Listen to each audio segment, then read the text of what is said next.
A report from Group 17 by Robert C. O'Brien, Chapter 26. The news, while not entirely satisfactory, was better than any that had gone before it, and too complicated to transmit by telephone, so he had called from Mr. Bale's office only to say that he would like to talk to her again. At a little before noon, Fergus knocked on the door of Mrs. Adams' house. She opened it, looking frightened. He smiled. "Ease off," he said. "Allison is alive." "Oh, God," she said. "Thank you. Thank you." She was not looking at Fergus, but over his shoulder, out the door at the sky. Then she looked at him, and startlingly, as he watched the color fade from her lips, her face turned dead white, and she swayed forward. He caught her, and her head fell limp against his shoulder, muffling a single violent sob. After that, the tears flowed gently, the first female tears ever to stain his clothing. He thought to himself, the life of one's daughter is more important than all the countries in the world, and all the wars. At length she said, "I've been praying since you called, trying to pray without hoping. It's a hard combination. Where is she?" He led her back into the room. "Sit down. It isn't quite time to stop praying, but from now on I think it's safe to hope, too." When Fergus had told her the story, omitting as much painful detail as he truthfully could, she looked at him now with trust and said simply, "What am I to do?" He had asked Mr. Bales the same question earlier that morning, and Mr. Bales had said, "What we've got now is a kidnapping. For the time being, the other aspects don't matter. The FBI will look for them in Washington, though they think the organization I spoke of doesn't exist anymore. There just isn't any action for it. Hasn't been for years, and of course it was pretty shadowy even when it did exist. Still, it's obvious that he has contacted somebody, and it's a good bet he's going to try to get to Germany. So our best hope is to watch the airports, especially German flights. Every airport employee will have seen a photograph of Allison Adam. Our biggest advantage is that Schutz doesn't know we know about the girl, or for that matter, about him." Sitting in her bright living room, Jennifer Adams said to Fergus, "And if they find them?" "When they find them, when they think they've got any trace at all, they'll call me, because Simon and I are the only ones who can identify Dr. Schutz. They'll call you because none of us has ever seen Allison. They'll want us to meet them wherever it is. Meanwhile, we wait. And we don't know how long it may be. Mr. Bales thinks a day or two at least before they try the airport. Somehow they have to get papers. Schutz may have a Russian passport, but he won't dare use it. Allison has none at all." "Poor little Allison."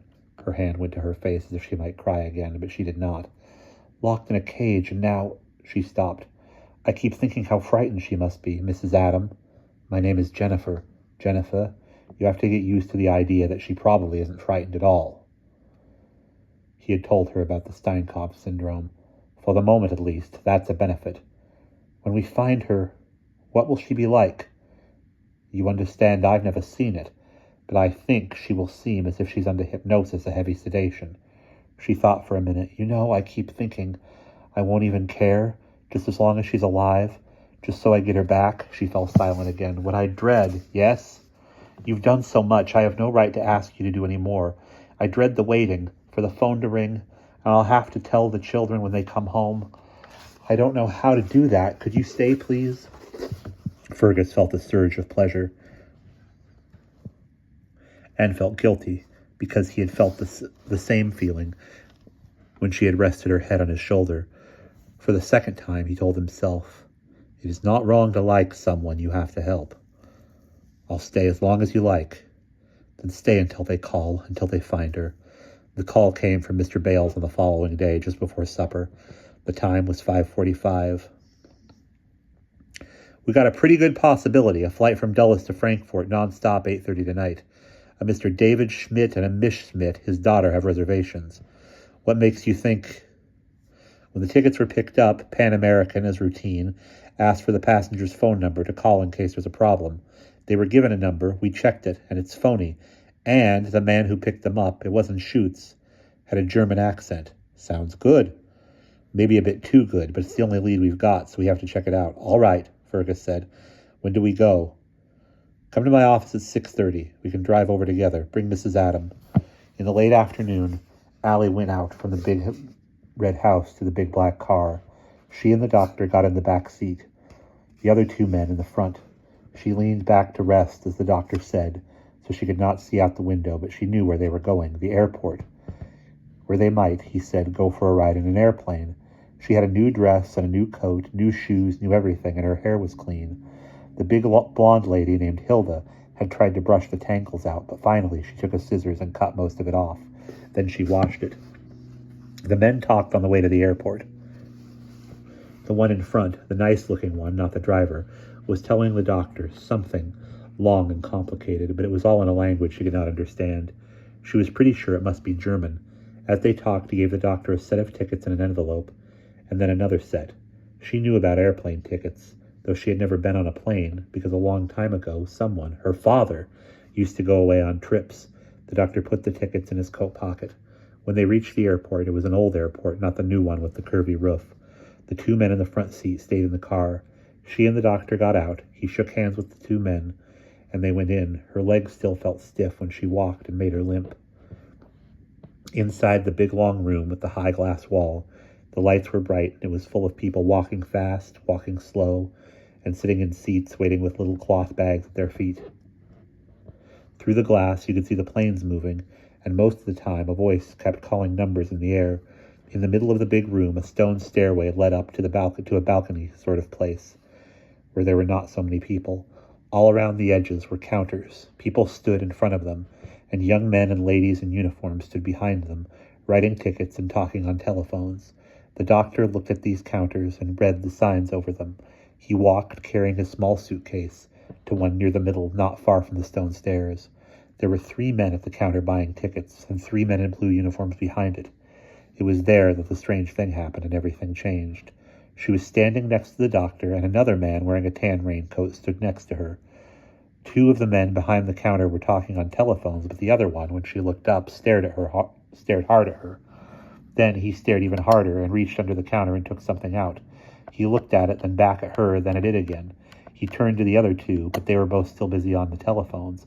He put down the thing he was holding, whatever it was, and then suddenly he ran out from behind the counter and down the long room as fast as he could go, his footsteps thumping on the stone floor, ducking around people who stared after him. He was gone. The man in the tan raincoat said, "Hey, what got into him?" The doctor moved a step forward and looked over the counter to see what lay on the shelf behind it. Without seeming to be in a hurry, he turned away from the counter and gazed thoughtfully around. He took Allie by the hand, and they walked to the stone staircase. At the bottom, he bent over and told her some things to do. He took from his coat pocket a small white paper bag and pressed it into her hand. It looked like a candy bag, but there was nothing in it but a little bottle.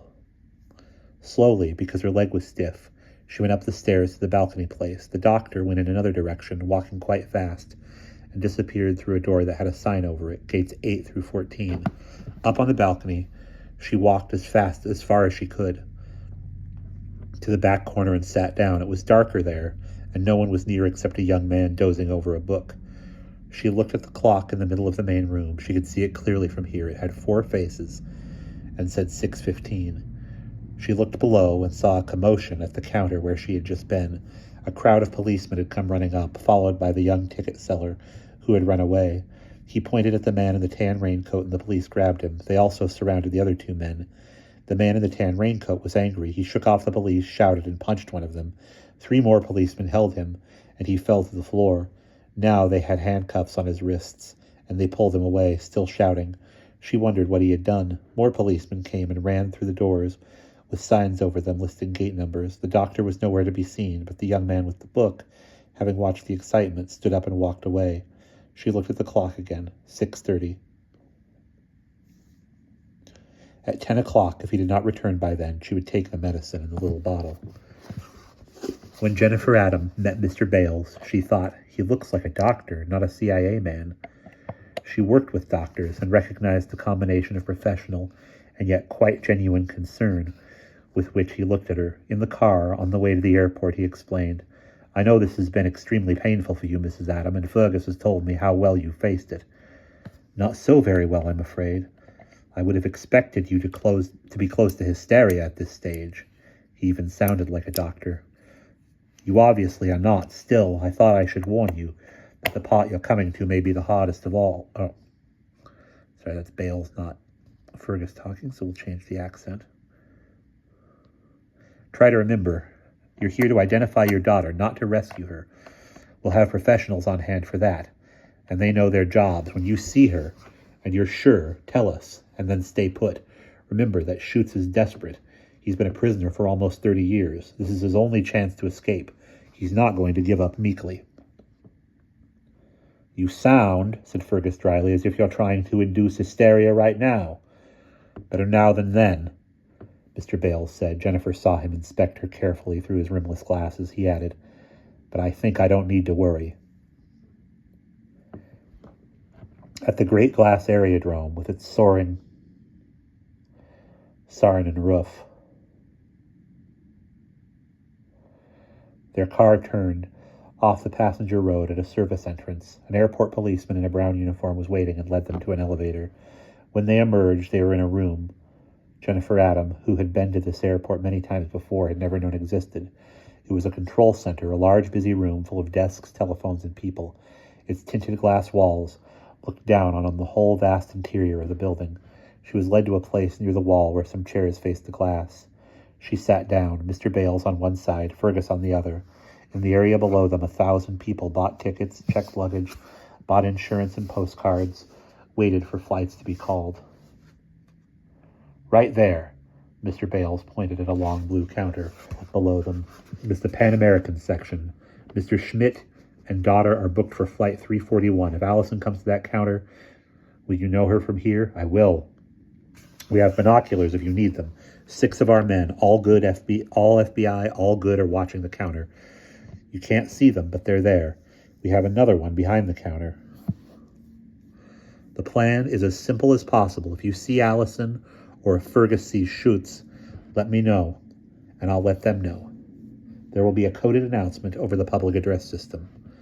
If, on the other hand, Mr. Schmidt and Miss Schmidt check in, our man behind the counter will signal the others and call me on the phone. You will both take a hard look, and if they are Schutz and Allison, and if they actually board the flight, no last-minute substitutions, we all go home. Right now, we watch. Check-in time for Flight 341 is 7:30, and it's coming up. They watched. Each time a girl of Allison's size and age came in sight, Jennifer Adam forced herself to stay in her seat and look carefully, and each time it was not Allison. Mr. Bales exclaimed a wordless noise and picked up the binoculars.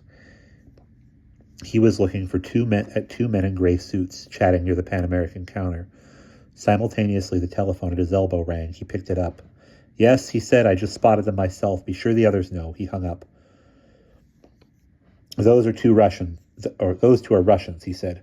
One of them is a KGB man named Dranovich, very nasty. We thought he was in Moscow. How they got him here so fast, I don't know. What will they do? Shoots. Grab his bag and sprint. They'll have a car running outside with a driver in it. We sort of expected them. What will you do? Get the girl out of the way, let them run. If they kill Schutz, it's no loss to us. Not worth a lot of gunfire in the airport. We'll chase the car, but I don't think we'll catch it. 7:30. A queue formed in front of the Pan American counter. Grew longer, grew shorter. Bags, boxes, and golf clubs rode the conveyor belt out of sight. At 8:10, the check-in, theoretically, was over. Mr. Bales' phone rang, and he answered with a single word. Wait. But at 8:30, the doors of the mobile lounge closed. Flight 341 to Frankfurt was underway, and Mr. Schmidt had become, in the parlance of the airlines, a no-show, as had his daughter. A decoy, Mr. Bales said. I was afraid of that. It was all too simple. Jennifer Adam felt her tension sliding away like undertow and braced against the bitter wave of disappointment that surged behind it. They sat a moment in silence, and still she watched. 2 figures might yet appear, hurrying late, having missed the plane. The phone beside Mr. Bales rang again.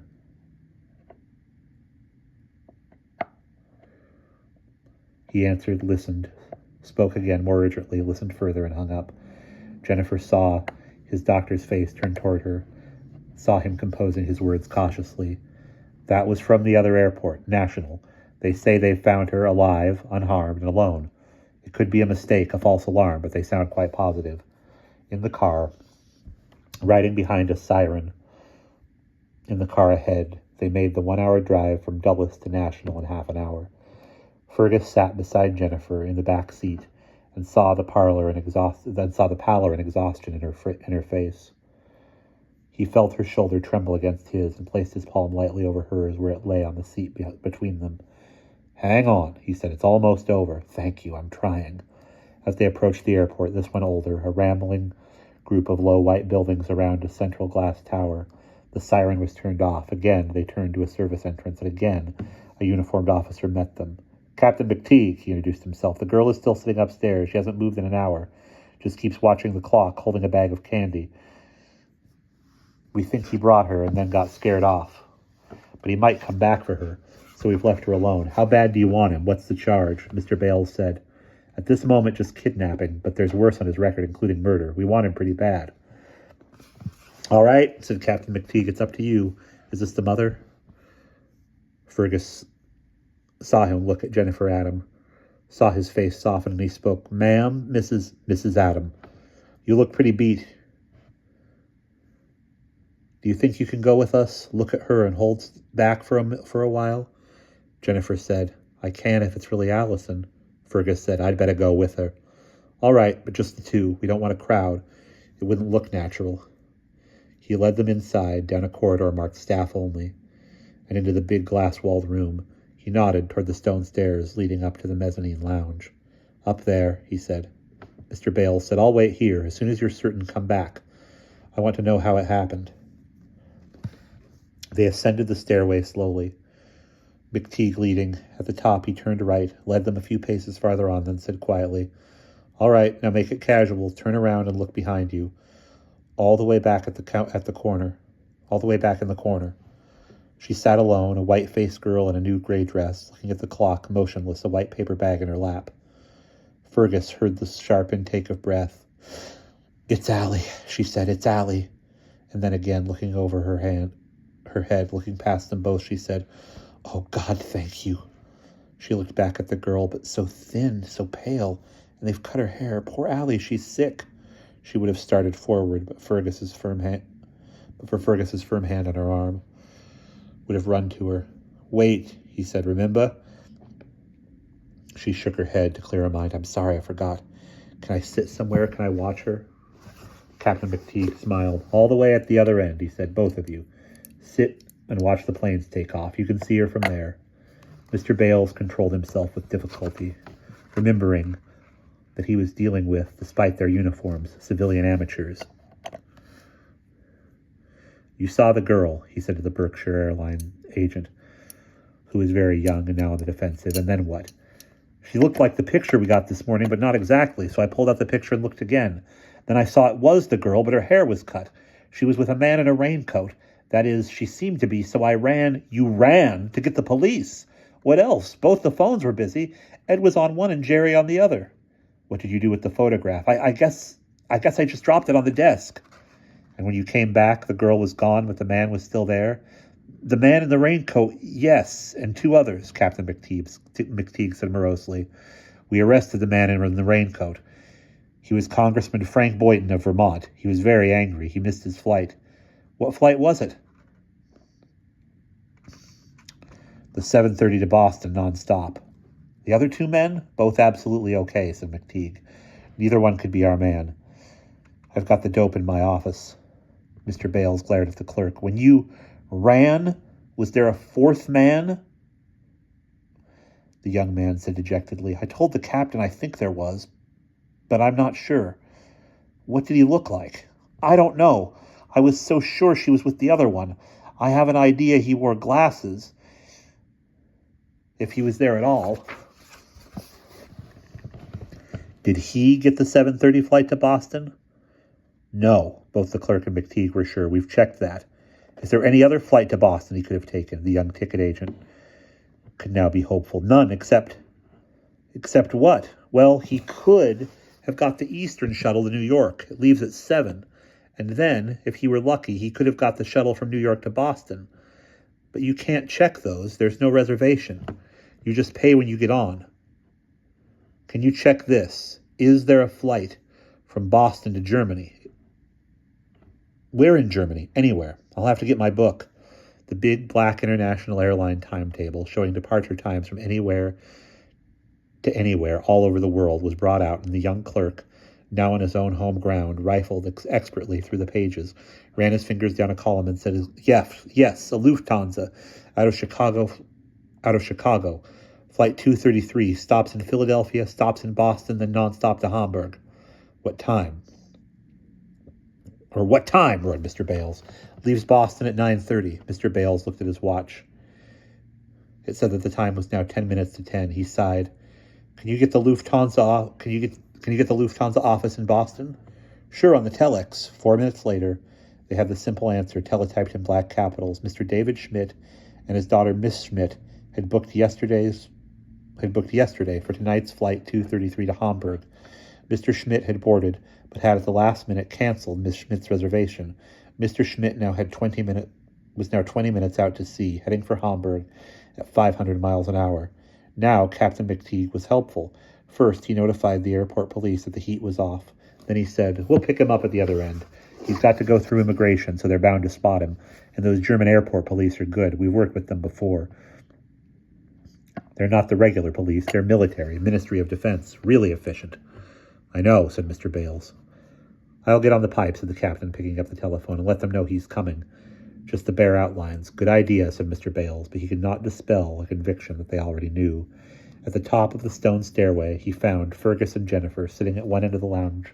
Saw the girl in the corner at the other end. She stared at the clock, which was closing on the hour of 10. Mr. Bales said to Jennifer Adam, you can go to her now. Schutz has got away. She ran the length of the mezzanine to her daughter, a daughter as unresponsive as a stranger. Allie, don't you know me? Touching her cheek so hollow, so thin, seeing her for the first time, the bruised and angry welt on her leg. You're my mother, the girl spoke in a whisper, glanced at her briefly, then looked back at the clock, whose little hand was now squarely on the 10, whose big hand had reached the 12. She opened the paper bag that lay on her lap, took from it the small bottle, and turned the cap. Before she could get it open, Fergus had seen, comprehended, and reached over Jennifer's shoulder. He held the bottle in his hand. Allison, he said, what's in the bottle? It isn't candy, she said so softly he must strain to hear. It's my medicine.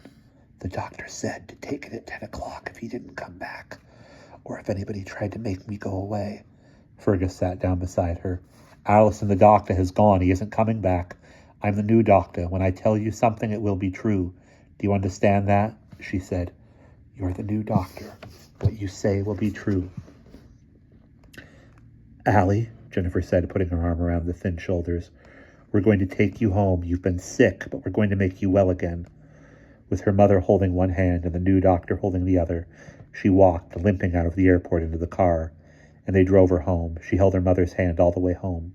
She had not taken her medicine, but even so, she felt nice.